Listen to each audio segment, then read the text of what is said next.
Shalom Pak Bambang, saya mau izin bertanya, mengapa orang Yahudi menolak Yesus? Mohon pencerahannya. Tentang keterpilihan Israel.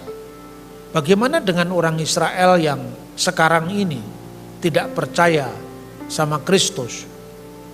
Sebetulnya dialog-dialog antara Yahudi dan Kristen itu sudah cukup maju.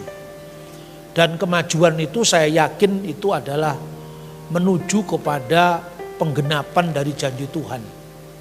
Bahwa ini adalah masa-masa akhir di mana Tuhan akan menuntaskan semua rencananya, nubuat sedang digenapi ya. Tidak menyangka sama sekali sudah. Jadi saya cerita tidak hanya dari satu gereja ya, dari lebih lengkap semuanya. Kenapa orang Kristen itu di awalnya pernah clash sama Yahudi? Itu karena warisan sejarah yang panjang. Penolakan Yahudi terhadap Kristen pun itu warisan sejarah yang panjang. Kenapa mereka menolak? Karena gambaran Mesias yang diharapkan tidak cocok dengan Yesus Kristus. Apa yang diharapkan Mesias itu? Kan Mesias itu punya 3 matra, 3 hal. Imam, nabi, raja. Sebagai imam, Kristus itulah imam besar perjanjian baru. Sebagai raja, keturunan Daud. Sebagai nabi, dia nabi yang seperti Musa. Nabi di tengah-tengahmu, di tengah-tengah Israel. Nebi Mihirbeka, Meaheka di antara saudaramu, 12 suku Israel.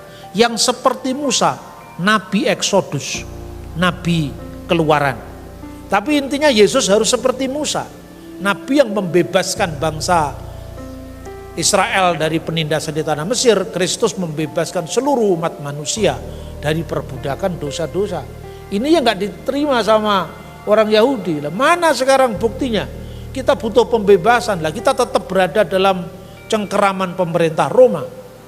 Lebih-lebih ketika Yesus mengatakan, tubuhku benar-benar makanan, darahku benar-benar minuman.